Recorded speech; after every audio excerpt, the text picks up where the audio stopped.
Now listen to this story that we will tell to you. The story of the Minnow.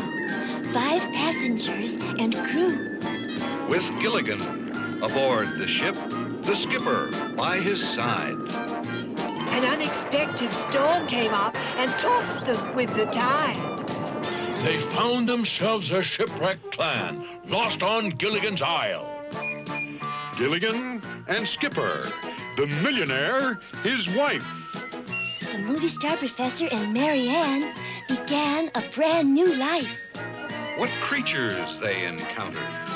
What riddles did they face? What mysteries did haunt them in a strange but happy place? On the new adventures of Gilligan, All on Gilligan's Island.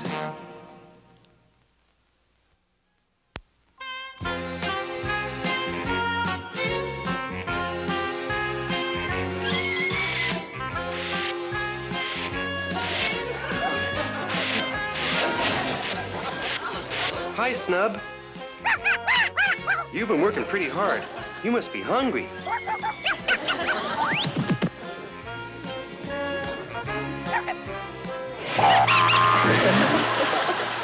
It was only a joke, Snubby, and you should have seen the look on your face.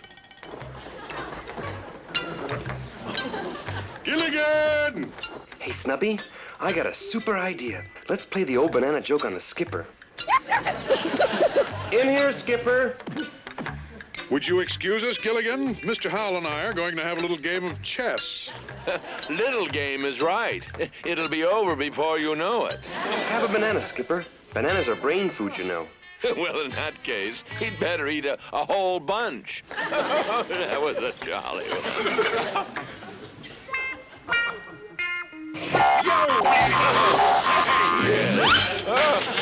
Gilligan!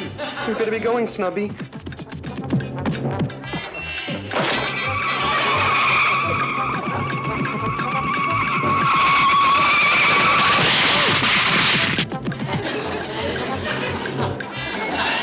Gosh, I'm sorry, Skipper. I didn't think that would happen. If you only knew how silly you look, Skipper. You're going to look a lot sillier when I beat you at chess. Well, I'm afraid our chess game will have to wait until I can stop laughing. Wait till Hobby hears about this. You'll go right under. Sorry, Skipper.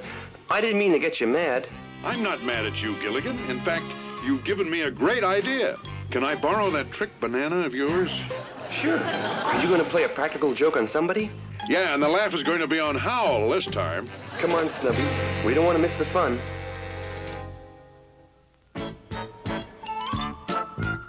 Mary Ann, this stew recipe of yours is delicious. Thank you, Professor. Yes, sir. That's very, very tasty.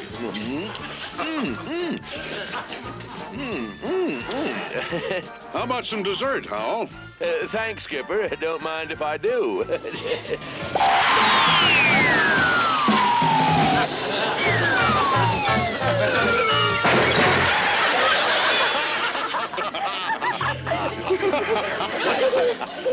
I don't get the joke. Oh, don't you, dear? You see, when you opened the banana, this little toy snake flew out and... You're behind this, aren't you? I admit it, Mr. Howell, I admit it. If only you could have seen the look on your face. Oh, he's right, dear. I haven't seen that look since the time you lost your wallet. Skipper, I demand an apology. Come on, Mr. Howell, can't you take a joke? Gentlemen, arguing doesn't solve anything. You're right, Professor.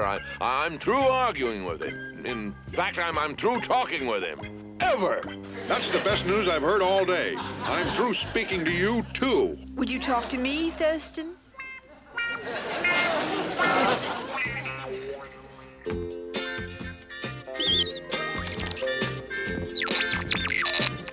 Well, I'm glad someone is still talking. What's he saying, Professor? I can't make it out. It's either a weak signal or a weak tube. Just wait until the commercials come on. It'll be loud and clear. Good morning, United States will launch a new communications satellite into orbit. This satellite, the biggest and best yet, will be launched across the Pacific Missile Range at a heading of 093, azimuth 258. According to my calculations, that satellite will pass directly over the island at 9 o'clock tomorrow morning. Is that good? It's terrific. If we can repair this radio in time, we can broadcast an SOS, and the satellite will relay it directly to the United States. I've got a great idea. We can repair the radio, broadcast an SOS, and the satellite will relay it to the United States. Gilligan, that's what I just said. So that's where I got the idea. When do we start? Right away. Gilligan, round up the skipper and the Howells. Roger. Better take the island car. It's faster. Roger.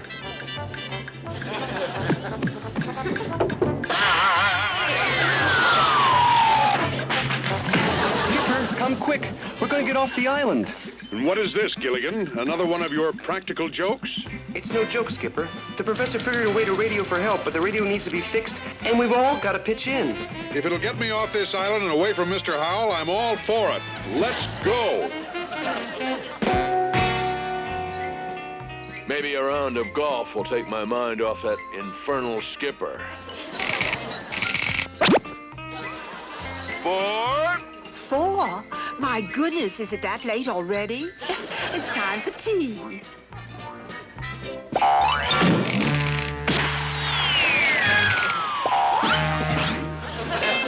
How about that, dear? Another hole in one.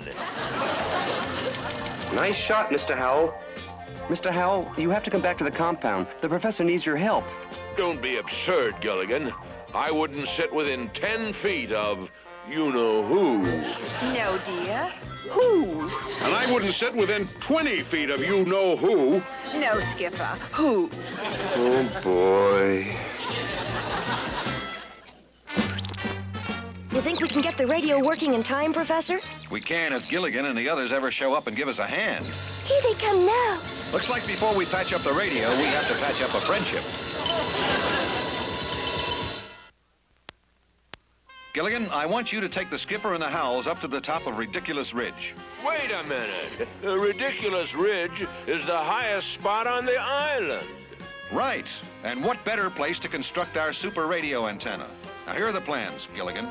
Now, get going. We haven't got a minute to lose. Okay, you heard the professor. Let's move out. Forward! Ho!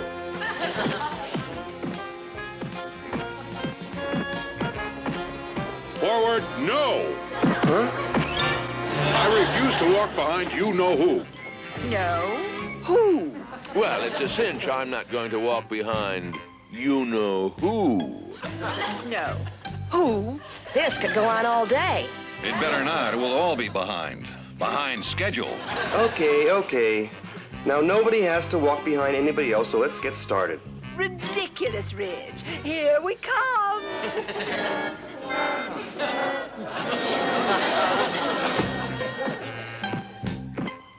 Something tells me I made a terrible mistake by sending them up there together, and that mistake could do away with our chance to get off this island.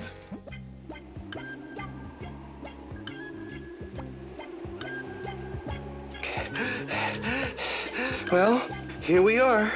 Oh, you must be joking. What's all this snow doing on a tropical island? Now you know why they call it Ridiculous Ridge. The radio said freak weather conditions might cause it to snow in some parts of the tropics for the first time in history. But I thought it was a science fiction program. How are we going to keep from freezing up here? By keeping busy. According to the professor's plans, the antenna tower should go right there. So let's get started. Stand by for test broadcast. Hello, Hollywood. Do you read me? I doubt it, Ginger. We're not plugged in yet. It's warming up. Now, tune in and... What's wrong, Professor? I have no idea.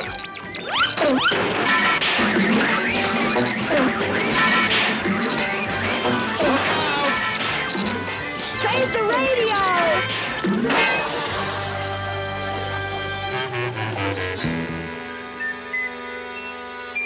That just might have cost us our chance for rescue. Oh, cheer up, Professor. It was an especially tough audience.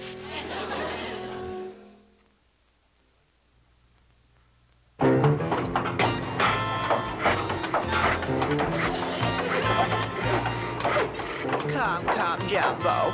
Bring Lubby's little loggy-woggy over here. Here we are. What a big, strong elephant.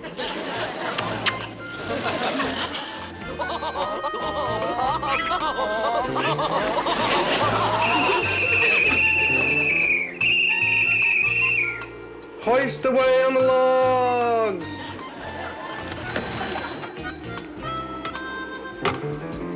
Well, Mrs. Howell, things are going very smoothly.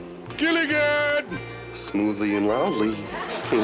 Gilligan, I need more nails up here. Coming right up, Skipper. Okay, Geraldine, take it away. You know, Geraldine, watching you work always makes me crave Italian food. Now, my four-footed friend, it is your turn.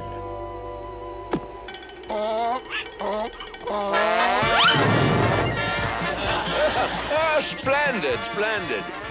Now a little higher. Oh, perfect. And again. Gilligan, tell you know who to hold it a minute.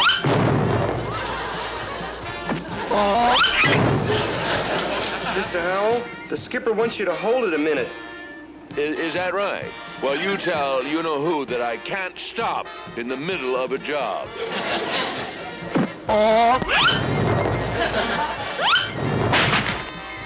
Whoa!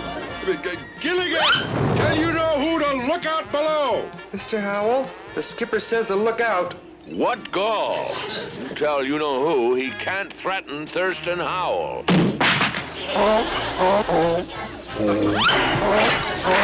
Thurston, dear, have you seen the paint? I seem to have misplaced it. You can relax, Lovey. I've got it.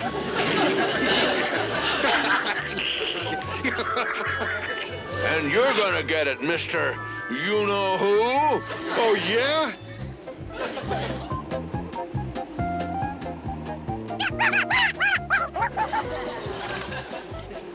Gosh, will you two stop it? We have to get the tower finished.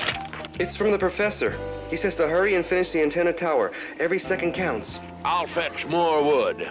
Come, Lovey. If it's wood we need, why not use Mr. Howell's head? Don't encourage them, Snubby. We gotta get this job finished.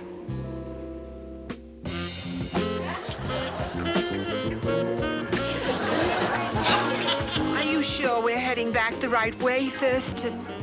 Lovey dear, they didn't call me Pathfinder Howell for nothing. Yes, although the path is rather hard to find at the moment, I must be getting tired. All those trees are starting to look alike. Yes, I could use a short breather myself. Oh dear. Imagine a man of my wealth and position doing manual labor. Well, I suppose someone has to do it, dear. Good thinking, Lovey. Yes, you're a real sport. Lovey, don't move. We're being followed. Oh, how exciting. Maybe it's the abominable snowman. It looks like two abominable snowmen. And they're wearing the exact same kind of shoes we are, dear. Huh? They're our own footprints. But why would we want to follow ourselves?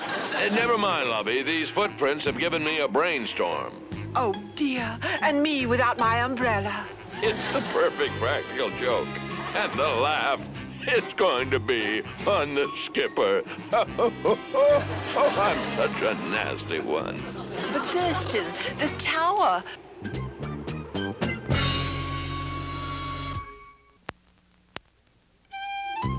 Soon as Mr. and Mrs. Howell bring back some lumber, we can finish this antenna. And I hope they hurry. Gilligan! Mr. Howell!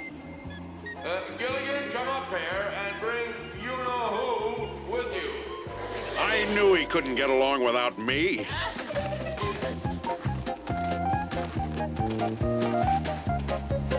Wow. Look at the size of that footprint, Skipper. It's pretty big, all right. Gosh, that's just what we need now. The abominable snowman. Don't be ridiculous, Gilligan. There isn't an abominable snowman within 1,000 miles of... Skipper. Come here, Skipper. I think you're being Page. Skipper. I'm not afraid. Me either.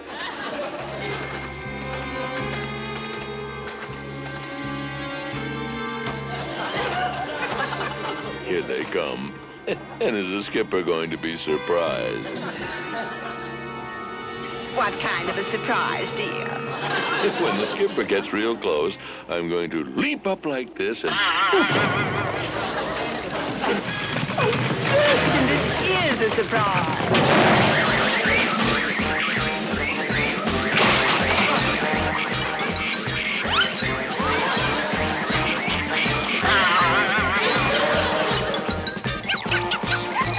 Not now, Snubby. I've almost got the radio working.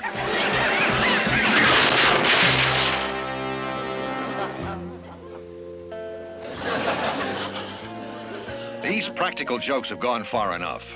Now we'll have to work half the night to be ready for that satellite.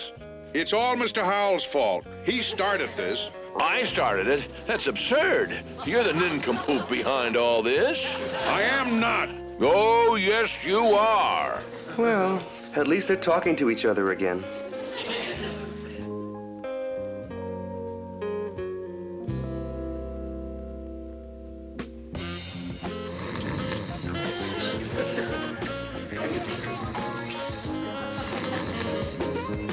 All that work today made me hungry for a bedtime snack, so I picked these. Want one, Gilligan?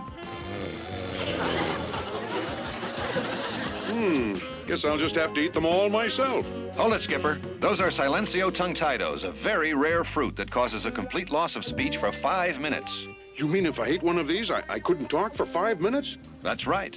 Oh, they're absolutely harmless, but it is a strange feeling to lose your voice like that. Yeah, well, thanks for the warning. Righto. Good night. What luck! These are perfect for playing one last practical joke on Mr. Howell, the blabbermouth. I'll just hide them till breakfast.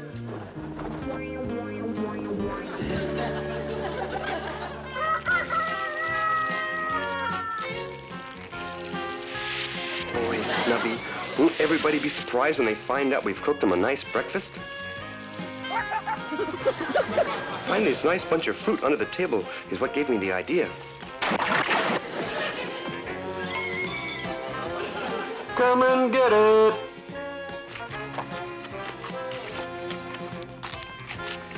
Gilligan, that was terrific breakfast. Such a unique flavor. Gosh, thanks, Marianne. Speaking of unique flavors, I've decided it's time Mr. Howell and I make friends again. And as a token of my friendship, I'd like you to have a fresh piece of fruit, Mr. Howell. Another big joke, eh, Skipper? The bucket's empty. Huh? Oh, I can explain that, Skipper. I use those fruits in the breakfast. You what? Is something wrong, Skipper? Not yet, but it soon will be. Countdown is beginning. 5, 4, It's launch time. All hands to your posts. 3, 2, 1, 0. Here comes the satellite. Get ready! I knew it. It's starting to happen already. Come in, Washington. Do you read me? This is... Oh, no, he's got Mike fried. Here, give me the...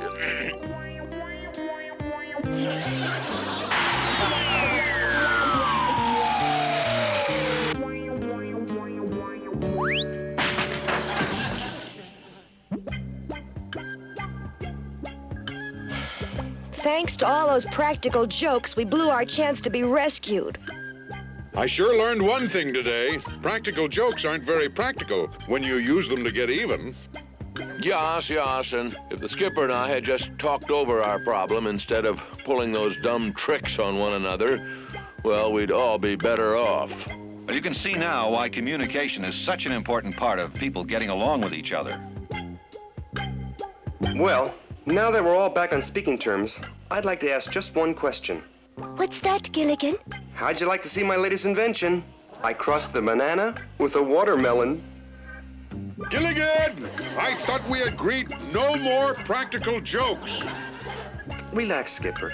The only thing this banana does is taste yummy. And that's no joke.